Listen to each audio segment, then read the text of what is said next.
हिंदू धर्म में 33 करोड़ देवी देवता हैं, जिन्हें अलग अलग रूपों में अलग अलग तरीके से पूजा जाता है। लेकिन देवों के देव की बात करूं तो वो केवल एक हैं, जिन्हें हम महादेव कहते हैं। बाबा भोलेनाथ शंकर जी की महिमा न्यारी है। कहा जाता है ये ऐसे देवता हैं जो सबसे जल्दी प्रसन्न हो जाते हैं और अपने भक्तों की मनोकामनाओं को पूरा करते हैं। नमस्कार, मैं हूँ गायत्री गुप्ता, लेकर हाजिर हूँ अपना खास प्रोग्राम। आज अपने इस खास कार्यक्रम में मैं बात करूंगी देवों के देव महादेव की महिमा के बारे में।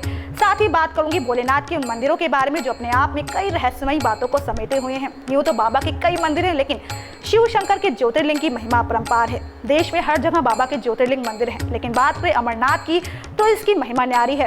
बाबा का हर भक्त अपने जीवन में एक कामना जरूर करता है कि वो बर्फानी बाबा के दर्शन कर ले। लोग अमरनाथ के दर्शन करने के लिए व्याकुल रहते हैं। वैसे अमरनाथ का महत्व इसलिए नहीं है क्योंकि यहाँ पर बाबा के शिवलिंग का निर्माण होता है, बल्कि अमरनाथ की गुफा में भगवान शिव ने पत्नी पार्वती को अमर कथा सुनाई थी। तो चलिए जानते हैं अमरनाथ की गुफा के रहस्य और इससे जुड़ी कहानी के बारे में।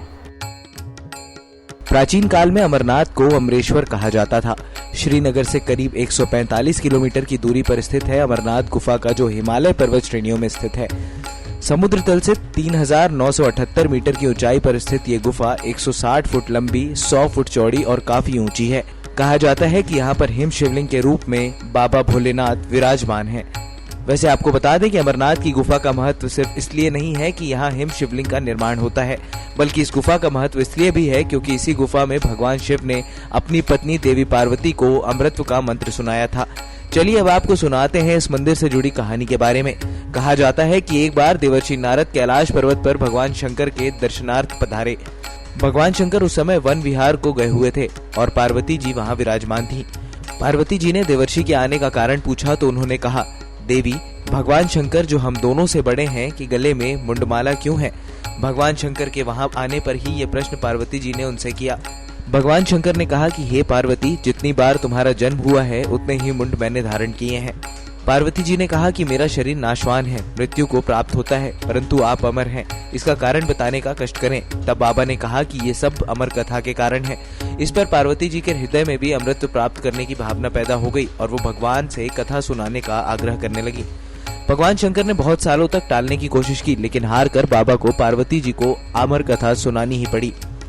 लेकिन अमर कथा सुनाने के लिए समस्या ये थी कि कोई अन्य जीव उस कथा को न सुने। इसलिए शिव जी 5 तत्वों पृथ्वी, जल, वायु, आकाश और अग्नि का परित्याग करके इन पर्वत महिलाओं में पहुंच गए और श्री अमरनाथ गुफा में पार्वती जी को अमर कथा सुना दी। कहानियों की माने तो श्री अमर कथा गुफा की ओर जाते हुए वो सर्वप्रथम पहलगाम पहुंचे, जहां उन्होंने अपने नंदी का परित्याग किया। उसके बाद चंदनबाड़ी में अपनी जटा से चंद्रमा को मुक्त किया। शेषनाग नामक झील पर पहुंचकर उन्होंने गले के सर्पों को भी उतार दिया। प्रिय पुत्र श्री गणेश जी को भी उन्होंने महागुणस पर्वत पर छोड़ देने का निश्चय किया। फिर पंचतरणी नामक स्थान पर पहुंचकर शिव भगवान ने 5 तत्वों का परित्याग किया। इसके बाद ऐसी मान्यता है कि शिव पार्वती ने इस पर्वत श्रृंखला में तांडव किया था। तांडव नृत्य वास्तव में सृष्टि के त्याग का प्रतीक माना गया है। सब कुछ छोड़कर अंत में भगवान शिव ने इस गुफा में प्रवेश किया और पार्वती जी को अमर कथा सुनाई।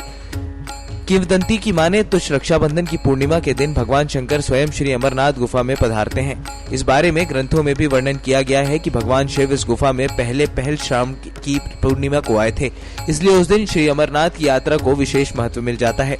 कहा जाता है कि रक्षाबंधन की पूर्णिमा के दिन ही छड़ी मुबारक भी गुफा में पहले हिम शिवलिंग के पास स्थापित कर दी जाती है।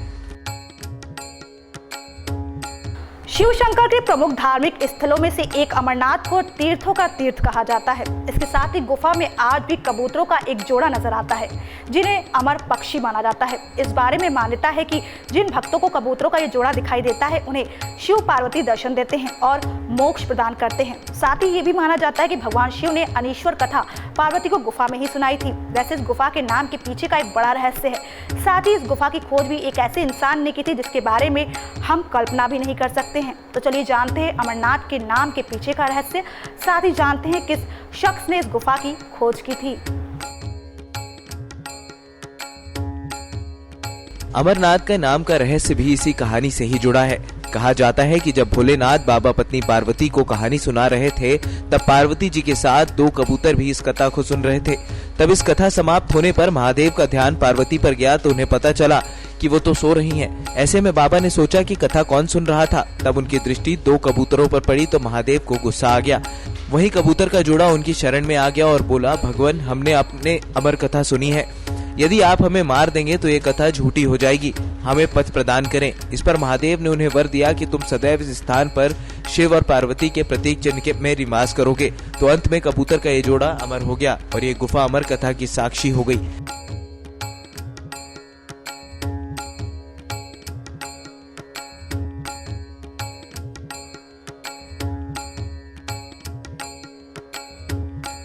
इस तरह इस स्थान का नाम अमरनाथ पड़ा।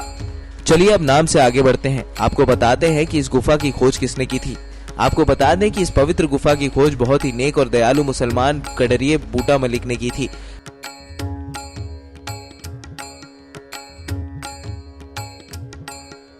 कहा जाता है कि वो एक दिन अपने भेड़ों को चराते चराते बहुत दूर निकल आया। एक जंगल में पहुंचकर उसकी एक साधु से भेंट हुई। साधु ने उस कोयले से भरी एक कांगड़ी देखी। घर पहुंचकर बूटा मलिक ने कोयले की जगह सोना पाया तो वो बहुत हैरान रह गया।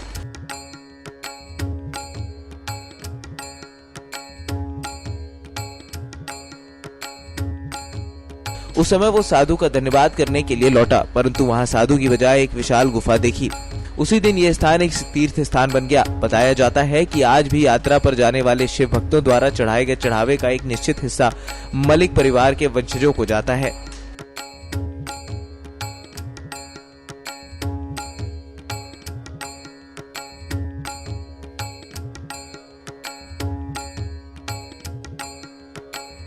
शिव भक्तों की आस्था के सबसे पावन स्थलों में से एक अमरनाथ गुफा में भी ये प्रकृति का ही चमत्कार है कि शिव की पूजा वाले विशेष दिनों में बर्फ के शिवलिंग अपना आकार ले लेते हैं। कहा जाता है यहाँ मौजूद शिवलिंग किसी आश्चर्य से कम नहीं है। आषाढ़ पूर्णिमा से रक्षाबंधन तक होने वाले पवित्र हिमलिंग दर्शन के लिए देश के कोने कोने से लाखों श्रद्धालु अमरनाथ यात्रा पर जाते हैं। कहा जाता है गुफा में ऊपर से बर्फ के पानी की बूंदें टपकती रहती हैं। यहाँ पर ऐसी जगह है जहाँ टपकने वाली हिमबूंदों से करीब 10 फीट ऊंचा शिवलिंग का निर्माण होता है। साथ ही चंद्रमा के घटने बढ़ने के साथ साथ बर्फ के लिंग का आकार भी घटता बढ़ता रहता है। वैसे कहा जाता है अमरनाथ के दर्शन करने के बाद भक्तगण एक और गुफा के दर्शन करने जरूर जाते हैं। मान्यता है कि यहाँ पर भोलेनाथ साक्षात दर्शन देते हैं। तो चलिए जानते हैं कौन सी है ये गुफा। यूं तो साल के 365 दिनों बाबा के भक्त उनकी भक्ति में लीन होते हैं, लेकिन शिव शंकर का एक ऐसा महीना है जिसमें ये सब हरियाली ही हरियाली आ जाती है।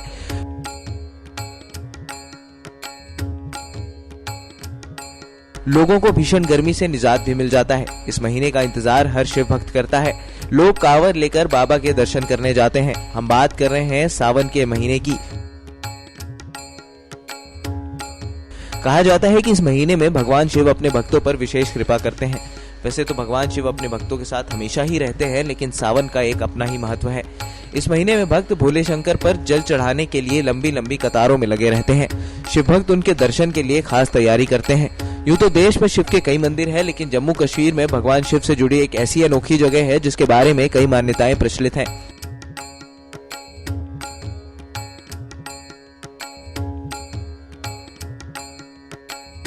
मान्यताओं की माने तो इस गुफा में भगवान शिव निवास करते हैं। जम्मू कश्मीर के उधमपुर से 140 किलोमीटर पर उधमपुर नामक जगह पर भगवान शिव की चमत्कारिक गुफा बनी है, जिसे शिव खोड़ी के नाम से भी जाना जाता है।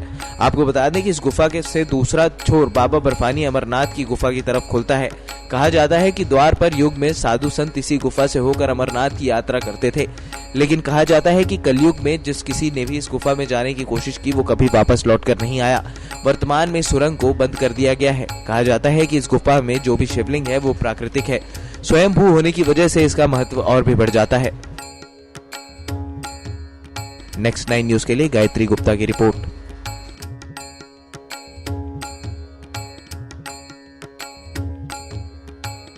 अमरनाथ की यात्रा भले ही बहुत कठिन मानी जाती हो, लेकिन एक बार श्रद्धालु जब यहाँ पहुँच जाता है तो उसका तनाव छूमंतर हो जाता है और बोल बम के नारों से पूरा वातावरण गूंजने लगता है।